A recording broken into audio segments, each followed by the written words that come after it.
Well, today on our program, I'm pleased to welcome Lisé Puckorius. She's the CEO of OLC Education and Conference Center in the Chicago area. Lisé, how are you today? Great. Enjoying the rainy day. Yeah. Chicago, I think you get rain now and then, and I'm in Columbus, Ohio, and we sometimes get the same weather. Rainy here today a little bit as well. Mhm. But we're inside, and it looks like you're inside a nice building, the OLC. Tell us about that. Recently, your facility achieved GBAC Star accreditation for facility. And thank you very much for the opportunity to share our story a little bit. The OLC used to be called the Orthopedic Learning Center. We were an organization that was housed in a building down the street, and they made a decision to build a new office building and build a new OLC. And it started as an orthopedic training center for just that, orthopedic surgeons. So when you think about how they practice, you don't really want to think about it very much. And you think about medical school, but we provide an opportunity for training to continue. We're one of the few countries that continuing medical education is required. Thank goodness for that. So we have seasoned surgeons coming here that are learning something new. But the joys of our new structure, they gave us an opportunity to extend outside of that. So we changed the name to OLC, and we have thoracic surgeons and we have bankers who come who don't know about our BioSkills lab. So we're truly a very unique facility that we are 14,000 square feet of a mixed space. We have a BioSkills lab, auditorium space, an HD event production area for live streaming. And curiously enough, we've had live streaming before it had a nice title that everybody knew about, because our surgeons would be in one room and we would stream to the next room. Well, as you know, that's no different than streaming to China or to Australia. So we've been doing that for 25 years. And so now it's my engineers are like, we got popular. So yeah, and we're actually, while people say Chicago, because we're right near O'Hare, we're in the city of Rosemont, which through the pandemic was truly unique for us because Chicago had different restrictions than we did in Rosemont. So per the governor and our congressman. So.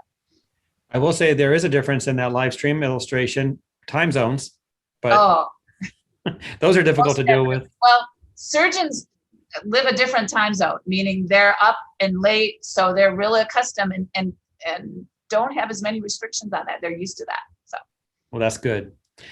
Recently, we're talking about the GBAC's STAR facility accreditation. Your organization decided to invest in that.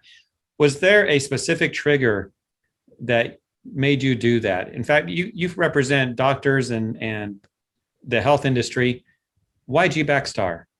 Well, first of all, we were very excited, very impressed with the organization that offered GBAC, because providing a clean and safe environment is just table stakes for us. We can't operate. We have to keep our staff safe. We have to keep the attendees, the surgeons, and the bankers safe. And so GBAC gave us an opportunity to really tell the world that that's a core competency for us. And even more important for my staff, that it's valued. I mean, because not everybody has that same sense of cleanliness and safety and what it can do. I think the COVID offered us many opportunities to look at the other side. You had to look for some silver linings, and the fact that cleanliness and our safety regime is really important. And so my team was so excited to be able to go through the exercise and achieve the accreditation. Well, congratulations on that. What will this accreditation mean for your staff and clientele? And I assume other visitors to your facility as well. Well, we have a number of clients that are in the not-for-profit space, so they appreciate the greater good and service to others. And when this organization offered that recognition, and so when we told the world that we received it, the clients were incredibly responsive, congratulating us. People stopped my staff in the very building that we're in. Now, granted, some of the associations are remote, but they would come in on a rather irregular basis. But when they physically saw my team, they complimented them.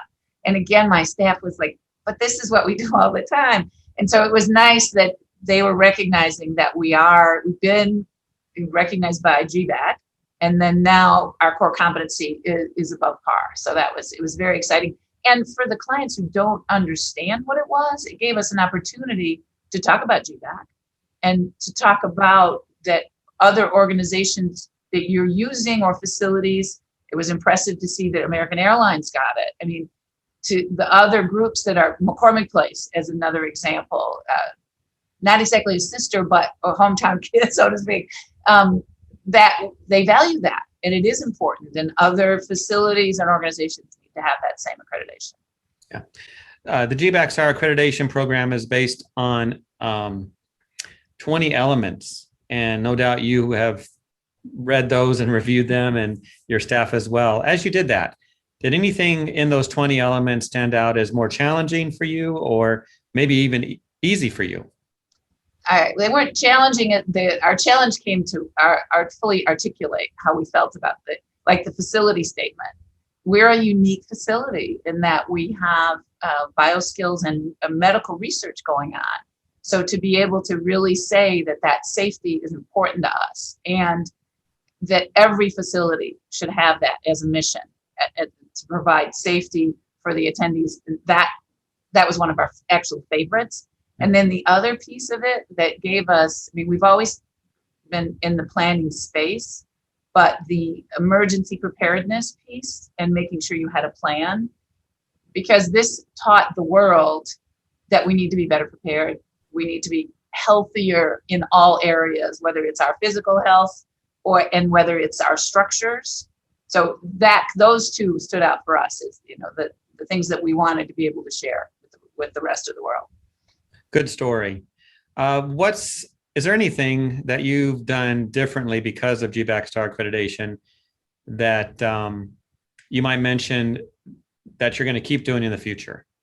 Well, that was probably, again, another silver lining. We've thought about becoming more, there's a lot of paper in medical meetings and in meetings in general.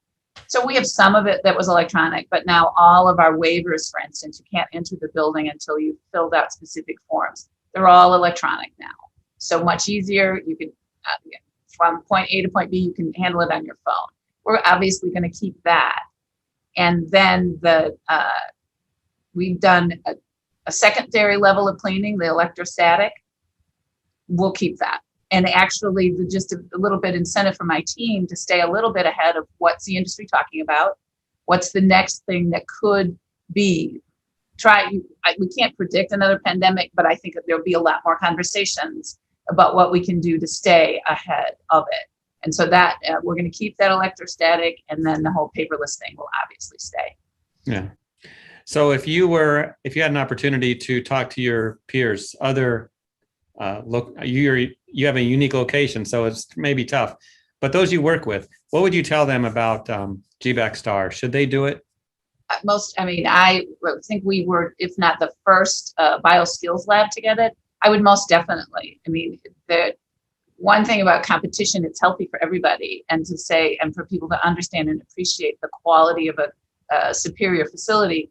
This is, to me, definitely necessary.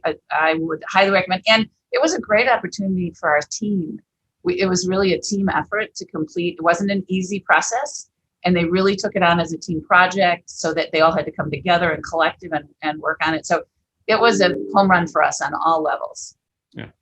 Well, thank you, Lise, for your time today. And your facility sounds top notch. We've shown some pictures of it during our discussing this, so people can see exactly what your facility is all about. So appreciate your time.